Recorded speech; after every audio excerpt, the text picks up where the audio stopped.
Chief observer Lyra Vex stood motionless before the quantum detection array, her crystalline form refracting the soft blue light of the monitoring station. After 3 centuries of scanning the cosmos for emerging civilizations, she had never encountered readings like these. The energy signatures emanating from the third planet of this unremarkable yellow star defied all known patterns of technological development. "Run the temporal analysis again," she commanded, her voice resonating through the crystalline chamber. The holographic display shimmered as it recalibrated, tracking the progression of electromagnetic emissions from the planet designated Sol 3. The results remained unchanged. What she was seeing should have been impossible. First Analyst Karn, verify these findings. She called to her second-in-command, a towering insectoid whose compound eyes reflected the streams of data flowing through the air. "Tell me I'm not hallucinating." Karn's antennae twitched as he processed the information. "The data is accurate, Chief Observer. The species calling themselves humans have progressed from primitive combustion engines to quantum computing in less than 300 solar cycles. Their technological acceleration curve is unprecedented." Lyra's crystalline structure pulsed with concern. The Aetherian Empire had discovered thousands of emerging civilizations over its million-year history. All of them followed predictable patterns of development, taking millennia to progress through each technological epoch. But these humans— "Show me their cultural data streams," she ordered. The chamber filled with fragments of human entertainment, news, and communication. Music, art, literature, and scientific discourse flooded the sensors. What struck her wasn't just the volume of information, but its chaotic diversity. They're simultaneously pursuing thousands of different technological paths, Karn noted, his mandibles clicking in astonishment. Most species focus on 1 or 2 areas of advancement at a time. These humans— they're developing everything at once. Quantum physics, genetic engineering, artificial intelligence, space exploration. And look at their adaptation rate, Lyra added, highlighting a particular data stream. When they encounter obstacles, they don't just overcome them, they transform them into advantages. Their entire history is marked by technological leaps that shouldn't be possible. She brought up footage of human space exploration attempts. "See this? They reached their moon using computational power less sophisticated than our food replicators. They didn't wait until they had the ideal technology. They just went for it." The implications were staggering. The Aetherian Empire's protocols for handling emerging civilizations were based on predictable developmental timelines. But nothing about these humans was predictable. "There's something else," Karn said, his antennae quivering. "Their information networks. They're not just sharing scientific knowledge. They're sharing stories. Countless stories about overcoming impossible odds, exploring unknown frontiers, facing cosmic horrors. They're preparing themselves," Lyra realized, her crystal form pulsing with sudden understanding. Whether consciously or not, they'd been conditioning themselves for galactic civilization through their fiction. They've imagined every possible scenario of alien contact, explored every potential future. She accessed their entertainment archives, sampling their science fiction narratives. Humans had imagined themselves as galactic diplomats, warriors, explorers, and survivors. They had conceived of futures where they were humanity's saviors and its destroyers, where they united with alien species or fought against them. "This changes everything," she declared, her form gleaming with resolution. "We need to convene the High Council immediately. These humans— they're not just another emerging civilization. They're something we've never encountered before." Karn's compound eyes focused on the holographic representation of Earth spinning before them. "The Council will want to contain them. Standard protocol for any species advancing too quickly." "Standard protocols won't work here," Lyra interrupted. "Look at their response patterns to external threats. Any attempt to contain them would only accelerate their development. They thrive on challenge." She expanded the holographic display, showing the entire solar system. Already, human probes had reached the outer planets. Their radio signals stretched out into space, carrying their thoughts, dreams, and determination to the stars. "We don't have much time," she said. "At their current rate of advancement, they'll achieve faster than light travel within decades, not centuries. The Council needs to know what we're dealing with." As she prepared her report, Lyra felt her crystalline structure vibrating with an unfamiliar sensation, excitement mixed with apprehension. In all her centuries of observing emerging civilizations, she had never encountered a species that made her feel this way. The humans were different. They didn't just adapt to their environment. They adapted their environment to themselves. They didn't just solve problems. They found opportunities in them. They didn't just survive. They reimagined what survival meant. "Send the priority alert to the High Council," she commanded. "Classification. Immediate response required. Subject: discovery of anomalous civilization development in Sector 7. As the quantum transmitter activated, sending her message across the galaxy at superluminal speeds, Lyra continued to study the streams of human data flowing through the chamber. She had a feeling that this discovery would reshape not just her career, but the entire course of galactic history. The humans were coming to the stars. The only question was whether the galaxy was ready for them. Field anthropologist Jinra adjusted her biomimetic camouflage as she observed the human settlement from her hidden vantage point. After 3 months of covert study, she still struggled to comprehend the contradictions before her. The Aetherian High Council had dispatched her team to Earth following Chief Observer Vex's alarming report, but nothing could have prepared them for the reality of human society. "Central, are you recording this?" she subvocalized into her neural link. The settlement below. They called it New York City, pulsed with life and energy that defied conventional analysis. "Affirmative," came the response from her ship in high orbit. "Though I must note this is the 5th time today you've asked for confirmation of recording status." "Because I still can't believe what I'm seeing," Jinra replied, her chrome-plated scales shifting to better blend with her surroundings. "These humans, they're simultaneously primitive and advanced in ways that shouldn't be possible." She focused her multi-spectrum vision on a nearby construction site. Humans in crude protective gear were assembling a towering structure using a mix of basic mechanical tools and sophisticated AI-guided equipment. In the same block, street vendors sold food cooked over open flames, while customers paid using quantum-encrypted digital currencies. "Their technological development isn't linear," she noted in her log. "They don't wait for one technology to mature before developing another. They layer new advancements over old systems, creating hybrid solutions that somehow work better than they should." A ground tremor suddenly shook the area, what humans called an earthquake. Jinra prepared to retreat to her safe zone, but then stopped, transfixed by what she witnessed. Instead of fleeing in panic, the humans responded with remarkable coordination. Emergency protocols activated instantly. Construction workers secured their site, civilians helped each other, and within minutes, emergency response teams were on scene. "Are you seeing this?" she transmitted. "They've turned disaster response into an art form. It's like they're prepared for everything." "Incoming data analysis," Central responded. "Historical records show this human settlement has faced numerous catastrophes: natural disasters, economic collapses, disease outbreaks, terrorist attacks.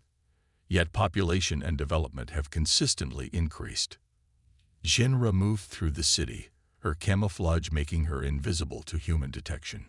She passed a research facility where scientists were developing new energy sources, a medical center testing experimental treatments, and a school where children were learning about interplanetary colonization, as if it were inevitable. They don't just adapt to adversity, she realized. They expect it. They plan for it. Every challenge they face becomes a lesson for the next one. Her attention was drawn to a public gathering, what humans called a protest. Civilians were demanding faster action on climate change, showing another fascinating contradiction. They fought amongst themselves constantly, yet these internal conflicts seemed to drive innovation rather than hinder it. "Central, I need to update my initial assessment, she transmitted. The High Council's concern about human technological advancement doesn't go far enough. Their real strength isn't their technology. It's their mindset. She watched as a group of students demonstrated a new atmospheric scrubbing device they'd invented. They don't accept limitations. When faced with problems that should be insurmountable, they simply redefine what's possible. Later that night, from her observation post high above the city, Shinra compiled her report for the High Council. The humans below continued their activities, their city gleaming with artificial lights that rivaled the stars. Final assessment, she began. Human civilization represents a new category of emerging species that our standard protocols are inadequate to address. They exhibit several unique characteristics that require immediate attention. First, their problem-solving methodology is fundamentally different from any known species. They don't just seek solutions, they actively create new problems to solve, pushing their capabilities further through self-imposed challenges. Second, their social structure promotes both competition and cooperation in a way that accelerates development. Their internal conflicts drive innovation, while their ability to unite in the face of external threats makes them remarkably resilient. Third, and most significantly, they appear to be aware of their own potential for advancement. Through their media, education, and cultural narratives, they constantly prepare themselves for future challenges, including those they haven't yet encountered. As she finished her report, Shinra noticed a small human child on a rooftop below, using a primitive optical device to study the stars. The sight filled her with an emotion she hadn't expected, hope mixed with apprehension. Final recommendation, she added. The Aetherian Empire must reevaluate its entire approach to emerging civilizations. The humans are not just another species taking their first steps into the galactic community. They are a catalyst that will fundamentally change the cosmic order. The only question is whether we're prepared to change with them. She transmitted her report, knowing it would cause an uproar in the High Council. But as she watched the young human dreaming of the stars, she knew there was no avoiding what was coming. The humans were going to reshape the galaxy. The only choice was whether to help guide them or stand in their way. The grand chamber of the Aetherian High Council hummed with tension as representatives from the Empire's most powerful factions gathered for an emergency session. The massive quantum crystal dome above reflected the swirling colors of their agitated energy signatures, a visual representation of the anxiety permeating the assembly. Supreme Counselor Nexar, their oldest and most respected leader, materialized in the central podium. Their energy form shimmered with deep purple hues of concern as they addressed the gathering. We have convened today to address what may be the most significant discovery in our empire's history.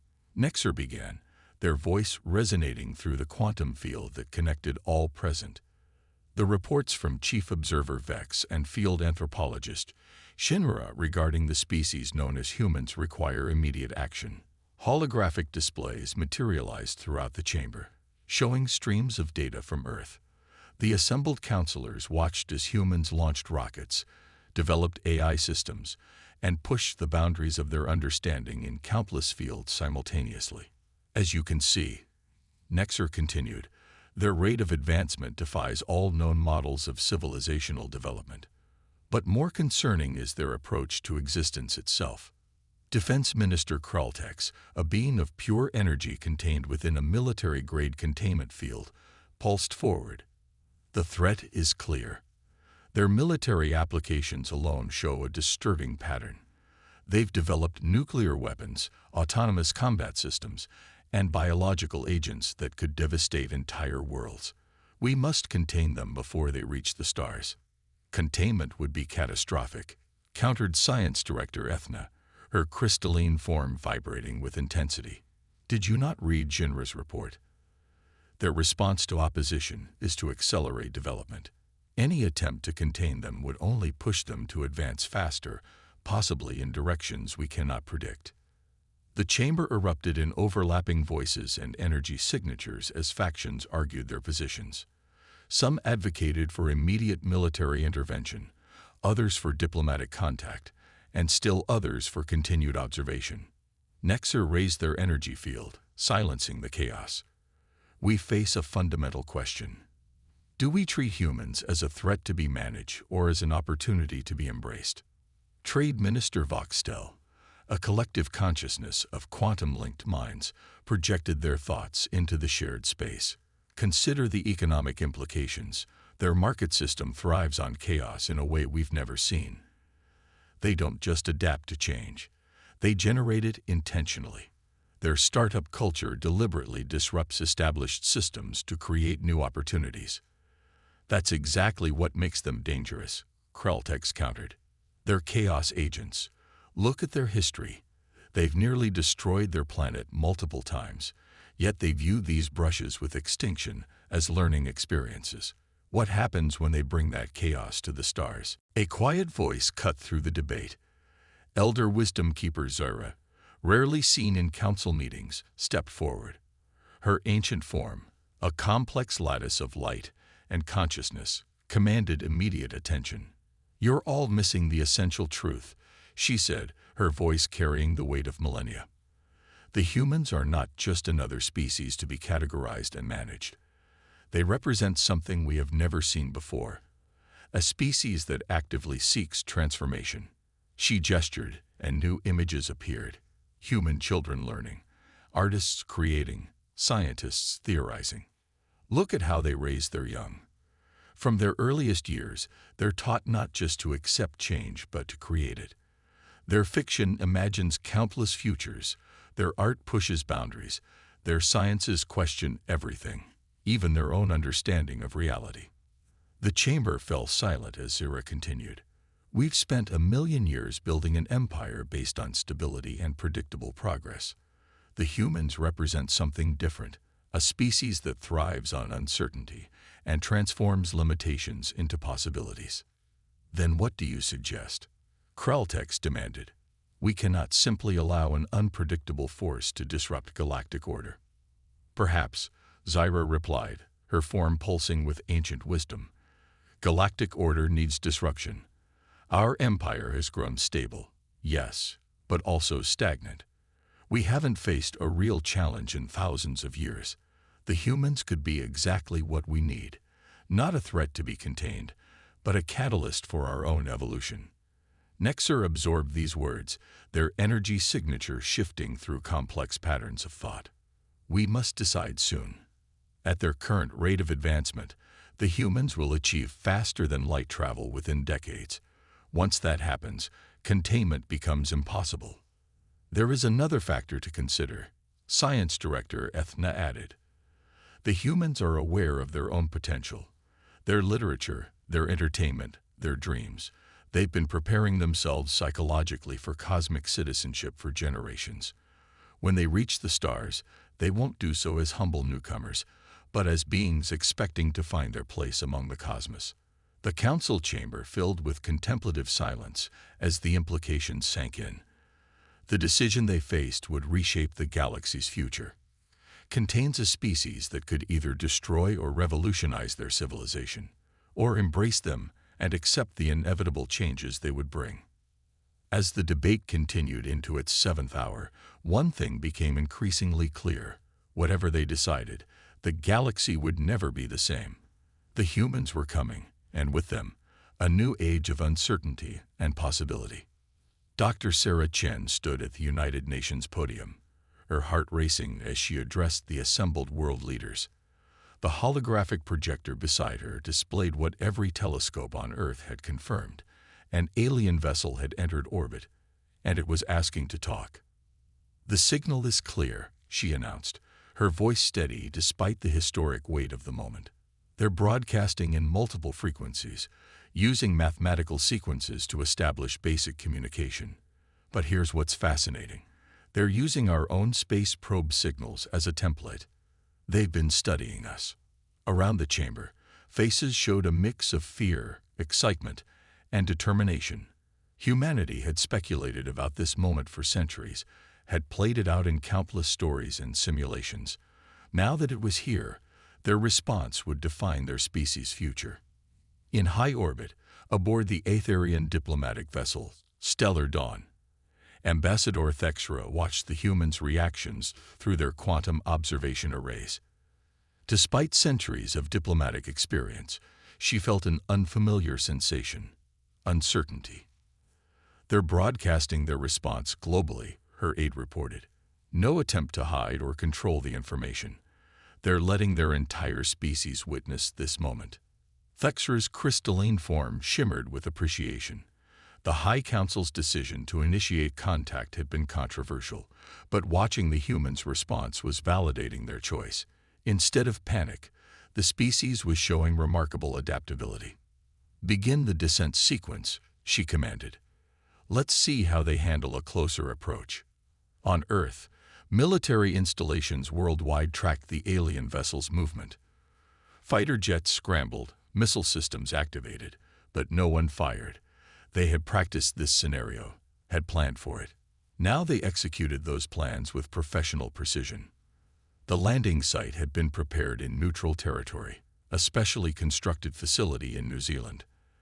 As the Stellar Dawn descended through the atmosphere, its quantum shielding rippling with atmospheric friction, thousands of cameras broadcasted the moment to billions of watching humans. Dr. Chen led the welcome delegation, a carefully selected team of scientists, diplomats, and military observers. As the ship settled onto the landing pad, she couldn't help but smile. Humanity had imagined this moment as everything from apocalyptic disaster to transcendent triumph. The reality was both more mundane and more extraordinary. The ship's outer hull shifted, revealing an entrance that seemed to fold out of nowhere. Ambassador Thexra emerged, her crystalline form catching the sunlight in rainbow refractions. Behind her came representatives of other galactic species, energy beings, insectoids, and forms that defied easy classification. "People of Earth," Thexra began, her words translated through a field of quantum harmonics, "we come in peace and with great interest in your species." Dr. Chen stepped forward, following the carefully choreographed protocol. "Welcome to Earth. We have many questions." "As do we," Thexra replied, her form pulsing with what humans would later learn was amusement. Though perhaps not the ones you expect. What followed was not the typical first contact scenario the Aetherians had experienced with other species. The humans didn't simply ask about technology or resources. Their questions ranged from philosophical inquiries about the nature of consciousness to practical matters about galactic trade laws, from queries about alien art and culture to detailed questions about faster-than-light physics. "You're not afraid," Thexra observed during a break in the discussions. "Most species react with fear or awe when we first appear." Dr. Chen smiled. "Oh, we're terrified. But we've been preparing for this moment for generations. Every story, every movie, every scientific hypothesis about alien life. They've all been preparation for now. Fear isn't going to stop us from seizing this opportunity." As the day progressed, news networks worldwide reported on every detail. Social media exploded with discussions and debates. Markets fluctuated wildly, then stabilized as humans began calculating the implications of galactic trade. Universities worldwide began incorporating the new reality into their curricula. But it was a small moment that truly captured the essence of humanity for the alien observers. A young girl, daughter of one of the facility's staff, approached the alien delegation with a drawing. Her interpretation of Earth and its new galactic neighbors, rendered in crayon. Thexra studied the artwork, her crystalline form resonating with unexpected emotion. The child had depicted humans and aliens working together, building something new among the stars. It was naive, simplistic, and somehow captured the exact future the High Council had hoped for. "You see," Dr. Chen said softly, "we've been imagining meeting you for so long. We've already worked through most of our fears. Now we're ready to imagine what we can build together." That evening, as the first day of official contact drew to a close, Ambassador Thexra sent a message to the High Council. Initial contact exceeded all projections. The humans are not merely ready for galactic civilization. They've been actively preparing for it. Recommend immediate commencement of full diplomatic relations and technological exchange protocols. As the sun set on this historic day, humanity began its first night as a known part of galactic civilization. In homes and offices worldwide, humans did what they had always done in the face of paradigm-shifting change. They adapted, they planned, they dreamed. The future had arrived, and they were ready to help shape it. 5 years after first contact, the Galactic Council faced its greatest crisis in millennia. The quantum barrier separating their galaxy from a hostile universe was failing, and conventional solutions had proven useless. As emergency alarms echoed through the massive council chamber, it was a human who stepped forward with an unconventional approach. Dr. Sarah Chen, now serving as Earth's first representative to the Galactic Council, studied the holographic display of the deteriorating barrier. Around her, representatives from 1,000 worlds watched in growing despair as the quantum field continued to collapse. "You're all approaching this wrong," she said, her voice cutting through the panic. "We're trying to fix the barrier, but what if we could transform the problem itself?" Supreme Counselor Nexar's energy form pulsed with curiosity. "Explain." Chen manipulated the holographic display, highlighting the pattern of the barrier's decay. "On Earth, we have a concept called controlled burning, fighting fire with fire. Instead of trying to stop this decay, what if we accelerated it in a controlled way?" The chamber erupted in protests. Ambassador Thexer's crystalline form vibrated with concern. "The barrier protects us from hostile universe variants. Deliberately weakening it would be catastrophic. Not if we guide its transformation," Chen countered. She brought up new data streams, research from a collaborative team of human and alien scientists. "We've been studying your quantum barrier technology, combining it with human theoretical physics. We don't have to maintain the old barrier. We can create something new." Over the next hours, Chen presented a radical plan. Instead of trying to repair the failing quantum barrier, they would deliberately trigger its collapse while simultaneously using the released energy to forge a new type of protection, one that didn't just separate their galaxy from others, but actively adapted to threats. "It's insane," Defense Minister Kraltex declared. "The risk is high," Chen finished. "But the risk of doing nothing is higher. This is what humanity does. We take calculated risks, we innovate under pressure, we transform obstacles into opportunities." Elder Wisdom Keeper Zira moved forward, her ancient form shimmering with interest. "She's right. Our empire's greatest strength has always been stability, but now that very stability threatens us. Perhaps we need human instability." The plan was approved, not because it was safe, but because there was no alternative. What followed was the greatest cooperative effort in galactic history. Human scientists worked alongside alien experts, combining Earth's theoretical creativity with advanced alien technology. They called it Project Phoenix, a fitting name for an operation that would destroy one protection to birth another. As the day of implementation approached, tension throughout the galaxy reached unprecedented levels. Dr. Chen stood in the primary control center, surrounded by representatives from dozens of species. The failing barrier rippled above them in the holographic display, its quantum matrix showing critical instability. "All teams report ready," Thexra announced. "Dr. Chen, the Council has granted you primary authority. The decision to proceed is yours." Chen took a deep breath, remembering that young girl who had drawn pictures of humans and aliens working together. That future hung in the balance now. "Begin sequence," she commanded. The next few hours would be remembered in galactic history as the Phoenix Protocol. As the old barrier was systematically disbanded, its energy was channeled into a new configuration, one that incorporated principles from both human theoretical physics and alien quantum technology.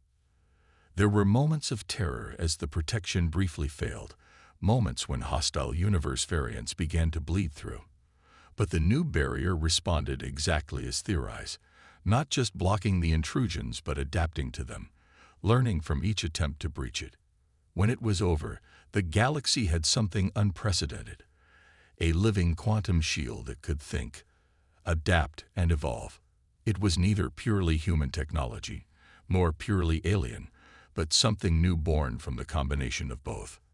In the aftermath, as celebrations erupted across 1,000,000 worlds, Supreme Counselor Nexar addressed the Galactic Council.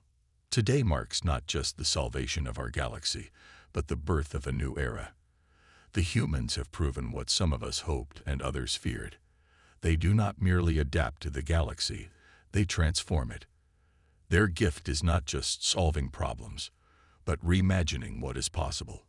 Dr. Chen stood at her position in the council chamber, feeling the weight of history. Humanity had dreamed of the stars for generations, had prepared themselves through stories and science and sheer determination.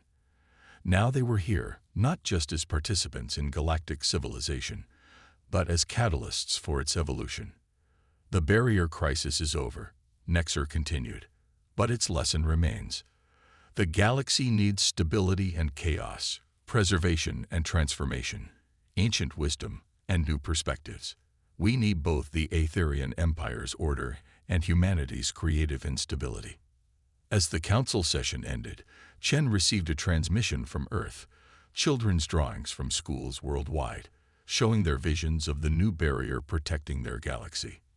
The artwork was scientifically inaccurate, but captured something more important: hope, imagination, and the endless human drive to reshape reality itself. The galaxy had changed forever, and so had humanity. Together, they faced a future where the impossible was merely a challenge waiting to be overcome, where barriers were opportunities for transformation, and where the stars themselves were not the limit but the beginning. The Empire's dreaded warning about humanity had proven true. They had changed everything. But instead of bringing chaos, they had brought evolution, proving that sometimes the most disruptive force can also be the most constructive.